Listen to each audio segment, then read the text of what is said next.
wixii dhibaato ku jirto sheekhani dhibaato ku waa jirto sheekh caana iyo munkar iyo waana cudwaana sheekhi weynaa iyo qabyaalad sheekh cali iyo reer warsame maxay ee naga rabaan aasaasay iyo aan iska ururka dhicino ururweynaha waxaasoo dhan waxa weeye tacaawun cala alithmi la yidhaahdo والعدوان alitixaad ليسوا كاسبنا walislaamiya بين نقونيسا amba marka inaynu ka dheeraano maxaan ku dhahdaa waxa alitixaad laale wixii noqonaya waa cudwaan ururkii noqonaya goboliyey afrika xadgudub noqonaya dagaalan maslaxada maxaan ku ummadda dhahdaa ka soo garabka horjeeda dagaalama yeesha inaynu markaa ku ilaa dadaalo haddana oo aynu kulligeen noqono ba aynu ama isaga shabaab mid ahaadaan noqono aba waa isbedbedelay waa oo diiniya dhalinyartii soo tababaraya oo diintuna keenayso waana sheekhi ugu diintuna caalamsanaa ina farayso caqliga bini'aadamkiina hogaaminayay ururkii la odhan jiray uu markaa alitixaad ina farayo walislaamiya weeye marka qofkii marka aan anigu aqoon sheekh cali kelimadaydan warsame waa sheekha haddeer waa maxaan sharcan idhaahdaaye kelimadaydan uma jeedo gobol macayana uma jeedo gobol macayana uma jeedo waxaan guud ahaan somalilan oo dhan baan u jeedaa bulshadeeda waxaan gaar ahaan usii tilmaamayaa waa sheekh cali dadka ku warsame nool degmooyinka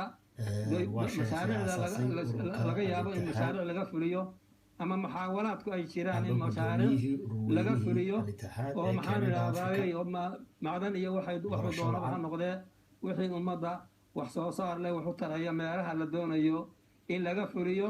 dadka ku nool deegaamada ku nool baan si gaara ayaanu la hadlayaa si gaara marka marka waxa weeye ahamiyada uu leeyahay mashaariicdaasu ay leedahay la isku khilaafi maayo laba qof iskuma khilaafayso baahida aynu qabno umuuraha iminka maaragtay masalan